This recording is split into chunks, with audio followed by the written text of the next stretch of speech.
So remember, salt represent minerals. Okay? Kapag nawala ang minerals, nawala yung flavor ng gulay.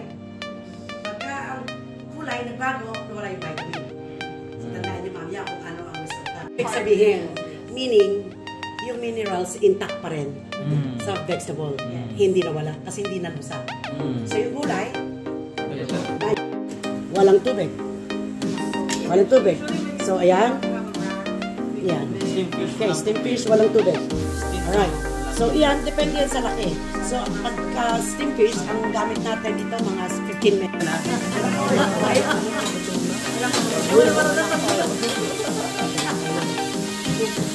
Okay. Yun. Itong bihon ay sinugasan lang. Sinugasan lang po namin. Sinugasan lang yan.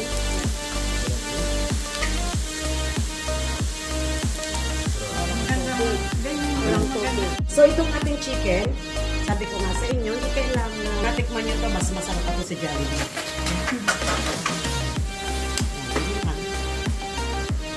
Dali lang yan.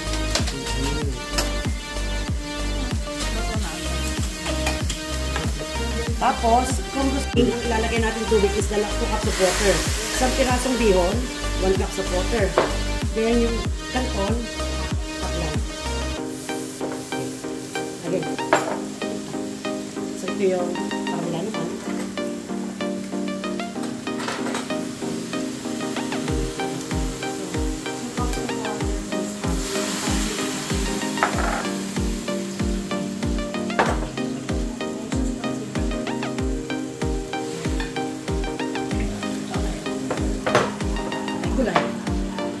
You just dump everything. Idadump lang.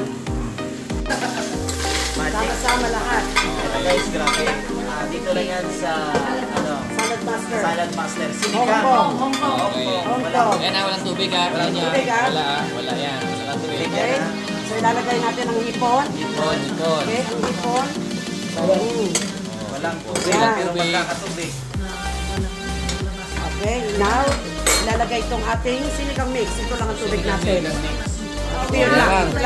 Konti lang. Pero Inunaw lang po natin. Kung gusto nyo ng pwedeng lemon juice or calamansi juice. pero hanggang saan yung tubig magkakatubig? Mangya, depende yan sa dami ng gulay mo. Ang gulay ang ng tubig.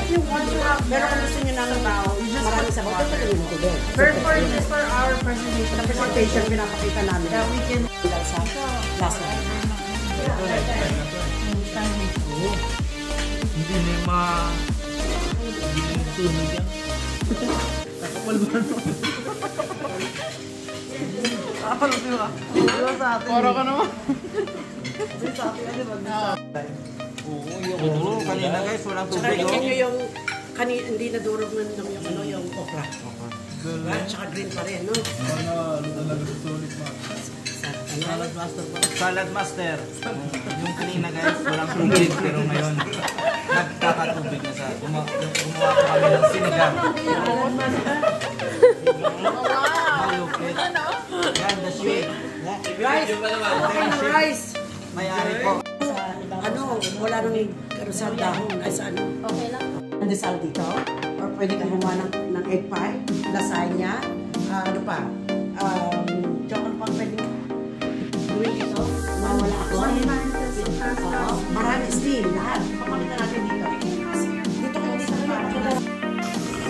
So ito yung ginagamit pagka gusto mo ng kutsara. Ito number 1.